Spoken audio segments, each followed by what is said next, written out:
Bismillah wassalatu wassalamu ala rasulillah wa ba'd. Assalamualaikum warahmatullahi wabarakatuh. Innal hamdalillah nahmaduhu wa nasta'inuhu wa nastaghfiruh wa nastahdi wa natubu ilaih wa na'udzu billahi min syururi anfusina wa min sayyiati a'malina. Man yahdihillahu fala mudilla lahu wa man yudlil fala hadiyalah.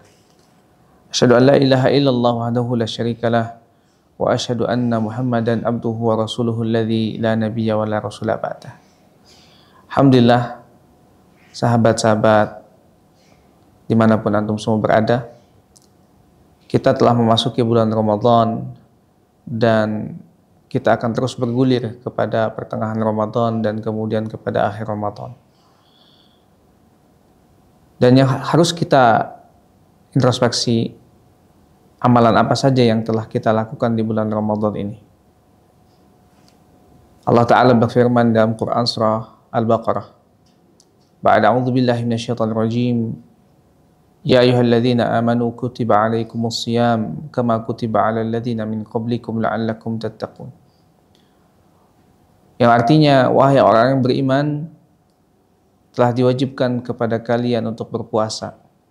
Di sini digarisbawahi bahwa yang Allah seru adalah orang-orang yang beriman, yang mengimani Allah Tabaraka wa Ta'ala, yang mengimani perintahnya, mengimani hari akhir, hari pertemuan dengan Allah Tabaraka wa Ta'ala, yang mengimani bahwa seluruh amalan dia akan dihisab oleh Allah Tabaraka wa Ta'ala. Allah menyeru dengan mengatakan, wahai orang-orang yang beriman, diwajibkan atas kalian untuk berpuasa.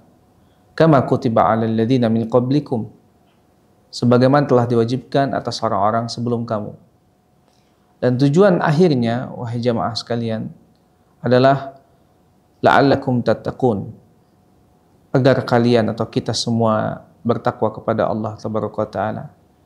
Bertakwa artinya adalah mengerjakan seluruh perintah Allah Tabaraka wa Ta'ala dan meninggalkan segala larangan-larangan yang Allah larang kepada kita semua. Maka dari itu, hai jamaah sekalian, bahwa Ramadan ini adalah bulan di mana kita dibina oleh Allah Subhanahu wa Ta'ala, dididik, ditempa. Bahkan Rasulullah SAW mengabarkan kepada kita semua bahwa man shoma ramadhana imanan wa ihtisaban ghufira lahu ma taqaddama min dzambih.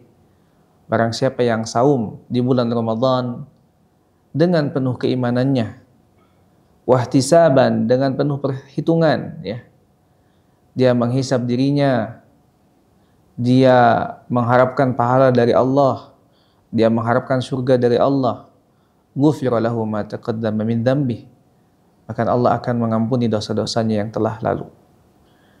Dan ternyata, wahai jamaah sekalian, bukan hanya puasa saja maksudnya kita diperintahkan di bulan Ramadan ini, akan tetapi Rasulullah SAW juga mengabarkan, man qama ramadhana imanan wa ihtisaban ghufira lahu ma taqaddama min dzambih. Barang siapa yang qiyam, yaitu salat malam, salat tarawih, dengan penuh keimanan, wa ihtisaban ghufira lahu ma taqaddama min dzambih, akan diampuni dosa-dosanya yang telah lalu. Artinya, wahai jamaah sekalian, banyak amalan-amalan yang diperintahkan oleh Allah Tabaraka wa Ta'ala di bulan Ramadan. Dan Ramadan ini adalah saatnya kita memperbaiki diri. Ya. Di Rajab Allah sudah memberikan rambu-rambu sebetulnya bahwa Rajab ini adalah bulan haram. Ya. Di situ sudah Allah berikan rambu-rambu. Ya. Hikmahnya, ya, dengan kita meninggalkan maksiat di bulan Rajab, ya, kemudian di Sya'ban Rasulullah memperbanyak puasa. Ya. Itu sebetulnya kalau bahasa kitanya adalah pemanasan. Ya. Untuk apa? Untuk masuk kepada bulan Ramadan. Jadi orang-orang yang tidak bersiap diri di bulan Rajab dan Sya'ban, ya, sangat mungkin untuk tidak istiqomah di bulan Ramadan. Ya. Maka dari itu bisa lihat di banyak-banyak masjid. Ya. Ketika mungkin awal-awal Ramadan mereka memenuhi isi masjid. Akan tetapi di pertengahan, apalagi di akhir, ya, tidak semua orang bisa tetap istiqomah. Karena Rasulullah mengatakan, qul amantu billah tsumma istaqim. Katakanlah, Aku beriman kepada Allah, kemudian istiqomahlah. Makanya istiqomah ini berat, wahai jamaah. Kita introspeksi diri, amalan apa saja yang telah kita lakukan. Sudahkah kita membaca Al-Quran? Ya. Sudahkah kita istiqomah membaca Al-Quran? Tilawah Quran, ya. Kemudian ta'lim, mungkinnya pengajian, kemudian juga sedekah, ya. Qiyamnya yaitu salat malam, tarawih, ya. Puasanya, apakah puasanya dia hanya sekedar menahan lapar dan haus, ya. Kalau begitu banyak orang yang mampu, ya. Bahkan anak kecil pun, anak SD sudah bisa, ya, hanya menahan lapar dan haus. Akan tapi mungkin kita tingkatannya lebih dari itu, ya. Ke level yang lebih dari itu, yaitu menahan diri dari perkataan yang sia-sia, ya. Apalagi perkataan-perkataan buruk, perkataan kotor, ya. Dan yang paling lebih lagi, ya, bukan hanya meninggalkan maksiat, bukan hanya meninggalkan tadi, ya, makan dan minum, akan tapi level yang lebih tinggi lagi adalah orang-orang yang dia itu beribadah, ya, disibukkan dengan ibadah. Makanya waktu kita ini hanya ada dua, wahai jamaah. Jikalau tidak disibukkan dengan kebaikan, maka kita akan disibukkan dengan keburukan-keburukan. Ya. Oh tidak, ini hal-hal yang mubah. Ini mubah kok, iya.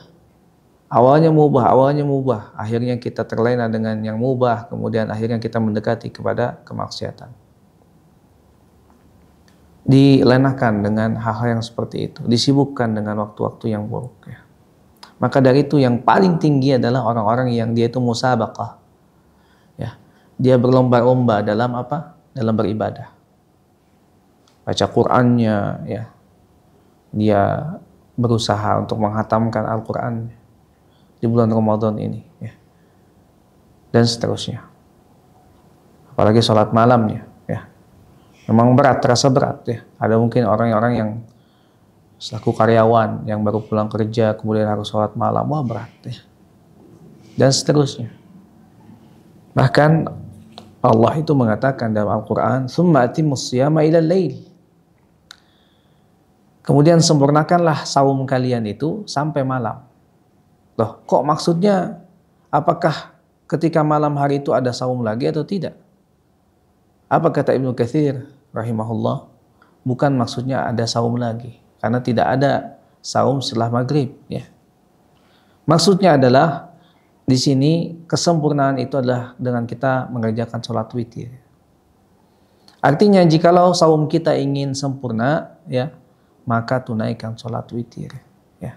Sholat tarawih yang dicontohkan oleh Rasulullah SAW, ya. Rasulullah mengerjakan itu berjamaah di masjid, ya.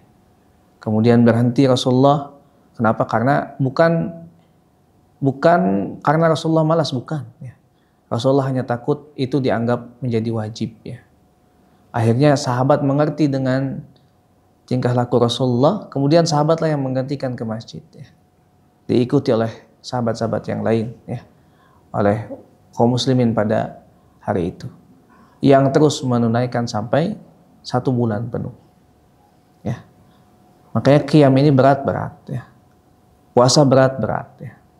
Yang lebih berat adalah istiqomah, jamaah sekalian, ya. Maka dari itu Rasulullah SAW mengatakan, ya, bahwa amalan, ya, amalan yang paling dicintai oleh Allah Tabaraka Ta'ala, ya, wa inna ahabbal amali ilallahi adwamuhu wa in qalla. Jadi amalan yang paling Allah cintai adalah amalan yang itu terus menerus meskipun hanya sedikit, ya. Dan kita bisa lihat nanti manusia terbagi menjadi beberapa ketika setelah Ramadan, ya. Ada orang-orang yang tetap istiqomah, dia beribadah seperti dia beribadah di bulan Ramadan. Ada yang dia itu sudah melempem gitu di bulan Syawalnya itu, ya. Dia sudah kehilangan semangatnya lagi, ya. Ada orang-orang yang memang sama sekali meninggalkan amalan-amalannya yang biasa dia lakukan di bulan Ramadan. Jadi ketika bulan Syawal itu masuk, selesai semua amalannya, selesai sedekahnya, selesai puasanya, ya, selesai tilawahnya, selesai ta'lim dan seterusnya. Bahasa ulama itu jangan sampai kita menjadi seorang yang menjadi orang apa? yang disebut Ramadaniyun. Apa itu Ramadaniyun? Ramadaniyun itu adalah orang-orang yang hanya beramal di bulan Ramadan. Ya, naudzubillah min dzalik. Mereka hanya beramal di bulan Ramadan saja. Selain bulan Ramadan, ya, Syawalnya, Zulqa'idahnya, Zulhijjahnya, Muharramnya, Safar dan seterusnya, mereka tidak mau beramal. Ya. Ini adalah salah satu fenomena yang terjadi, ya, di kaum muslimin pada umumnya, khususnya di negeri kita tercinta. Ya. Maka nasihat para ulama kepada kita semua adalah bagaimana caranya kita ini menjadi seorang Rabbaniyun. Apa itu Rabbaniyun? Hamba Allah. Ya. Hamba Allah itu, ya, dia ibadah bukan atau tidak mengenal waktu. Ya. Sepanjang hidupnya dia gunakan untuk beribadah. Karena dia Rabbani. Seorang hamba Allah. Ya. Dia bukan hanya di bulan Ramadan dia beramal, tapi bulan seterusnya, bulan Syawal dan seterusnya, mereka beramal. Ya. Mereka berlomba-lomba. Ya. Mereka membawa bekal sebanyak-banyaknya. Ya. Wa tazawwadu fa inna khairaz zadi taqwa. Berbekalah karena sebaik-baik bekal kita adalah ketakwaan. Maka dari itu, hai jemaah dimanapun antum semua berada, mari kita introspeksi diri, ya. Ini mumpung di pertengahan bulan Ramadan, ya, masih di sekitar 8 atau 9, ya, atau mungkin 10, sebagian teman-teman, ya. Mari kita introspeksi Ramadan, ya. Dan belum tentu Ramadan selanjutnya kita akan bertemu dengan Ramadan, ya. Maka dari itu, hai jamaah sekalian, ini adalah wasiat untuk saya pribadi dan jamaah sekalian, ya. Usi nafsi wa iyyakum bittaqwallah. Semakin bertakwa kepada Allah, semakin kita merenung, ya, amalan apa yang sudah kita siapkan untuk menghadap Allah tabaraka taala. Karena kematian akan datang kepada kita secara tiba-tiba, ya. Kita tidak tahu dalam usia mana kita akan diwafatkan oleh Allah. Dan kita tidak tahu di tempat mana kita akan diwafatkan oleh Allah tabaraka taala. Apakah di tempat yang taat, ya, seperti di masjid, ya, dalam ketaatan, atau sebaliknya, ya, di tempat-tempat maksiat, ya. Nauzubillahi min dzalik. Begitu, hai jemaah sekalian, maka kita harus banyak bermuhasabah diri, ya. Karena orang yang banyak bermuhasabah dirinya adalah orang yang paling cerdas, ya. Orang yang banyak mengingat kematian, akthiru dzikra hadhil hadamul ladzat, katanya. Perbanyaklah engkau mengingat kematian, katanya. Ya, itu pemutus kelezatan, yaitu kematian. Kenapa? Orang yang mengingat mati adalah orang-orang yang ketika dia mau berbuat maksiat dia tertahan, ya. Dia tahu bahwa suatu saat kita akan mati, suatu saat kita akan dipanggil oleh Allah, maka dia akan hati-hati dalam setiap tindak tanduknya. Dia mengetahui faman ya'mal mithqala dzarratin khairan yarah wa may ya'mal mithqala dzarratin syarran yarah. Setiap amalan kebaikannya akan ditimbang, setiap amalan keburukannya pun akan dihisab, ya. Jadi dia akan sangat hati-hati dalam bermuamalah dengan manusia, ya, dalam apalagi terhadap Allah tabaraka taala, ya. Allah yang paling berhak diberikan adab-adab atau akhlak-akhlak yang mulia. Maka dari itu Allah tabaraka taala sangat murka sekali kepada orang-orang yang dia menyekutukan Allah, ya. Allah mengatakan wa'budullah wa la tusyriku bihi syai'a. Ini tentang adab kepada Allah, ya. Orang-orang yang dia mendua kepada Allah, orang-orang yang melakukan kesyirikan adalah orang-orang yang dia itu sangat tidak beradab kepada Allah. Sudah Allah yang menciptakan, sudah Allah yang memberikan rezeki, sudah Allah yang memberikan jodoh, sudah Allah yang memberikan segalanya kepada dia. Kemudian ketika dia sudah besar, dia melakukan apa? Kekufuran. Nauzubillah. Ya. Jikalau ada anak dia tumbuh dengan kedua orang tuanya, kemudian ketika dia sudah besar, ya, pada orang tuanya yang sudah membimbingnya, memberikan ASI kepada dia, memberikan makanan, yang memberikan nafkah. Setelah besar kemudian dia durhaka kepada orang tuanya, ini dilaknat, ya. Nah, sama, ya, apalagi terhadap Allah Tabaraka wa Ta'ala. Kemudian Allah mengatakan wabil walidaini ihsana. Nah, adab kepada makhluk itu nomor 2 setelah adab kepada Khaliq. Ya. Kita juga harus perhatikan ini, ya. Karena inilah yang akan menyelamatkan kita di mana di akhirat nanti. Ya. Jangan engkau menduakan Allah, itu yang pertama. Ya. Ini adalah a'zamul ibadah, ibadah yang paling agung. Ya. Kemudian apalagi kita perhatikan kewajiban-kewajiban kita, itu sholatnya, ya. Sholat kita, sholat 5 waktu, ya, perhatikan. Kemudian saumnya, ya, saum Ramadan, ya, mungkin atau saum ya, kafarat, ya, penembus dosa, ya, dan seterusnya. Kemudian juga saum qadha yang harus kita ganti, ya, dan seterusnya. Harus kita perhatikan dan harus kita renungkan, ya.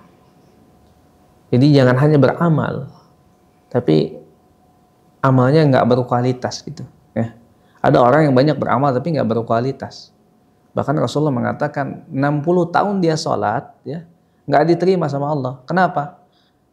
Karena sholatnya nggak benar. Ya. Ya. Sholatnya nggak benar. Nggak benar gimana? Niatnya mungkin ikhlas, tapi dia tidak ittiba kepada Rasul. Ya. Maka 2 ini menjadi syarat. Ya. Kadang dia menyempurnakan ruku tapi sujudnya enggak. Kadang dia menyempurnakan sujud, rukunya enggak. Ya. Ini tidak diterima di sisi Allah Tabaraka wa Ta'ala. Sedangkan tujuan kita beramal itu adalah kita agar diterima oleh Allah Tabaraka wa Ta'ala amalannya. Ini bukan hanya sekedar beramal. Saya kasih contoh, antum bekerja, ya. Intinya salah satunya adalah kita bisa dipakai gitu sama bos kita, sama majikan kita misalkan, ya, sama perusahaan dan seterusnya. Kalau sekedar kerja terus nggak kepake gimana? Nggak diterima, nggak dikabul, ya. Maka dari itu lihat, perhatikan amal kita. Jangan hanya banyaknya, tapi kualitasnya pun harus kita perhatikan. Ya. Zakatnya, sedekahnya, ya, hajinya, umrohnya banyak. Nah, majelis taklim, sedekah dan seterusnya. Itu saja mungkin jamaah sekalian, mudah-mudahan bisa menjadi booster untuk antum semua. Ingat ya, ketika kita lemah, ketika kita merosot, ya, jatuh, ya, semangat kita ingat dengan janji-janji Allah, dengan surga Allah, dengan bahwa letih lelahnya kita ini akan dibalas oleh Allah Taala di mana di yaumil akhir. Jadi pahitnya kita ini insya Allah akan terbalas semua dengan manisnya akhirat di sana, ya. Itu yang bisa saya sampaikan, mudah-mudahan menjadi pengingat untuk diri pribadi dan antum semua dimanapun antum berada. Aqulu qouli hadza astaghfirullahaladzim, subhanaka Allahumma wa bihamdika asyhadu an la ilaha illa anta astaghfiruka wa atubu ilaik. Assalamualaikum warahmatullahi wabarakatuh.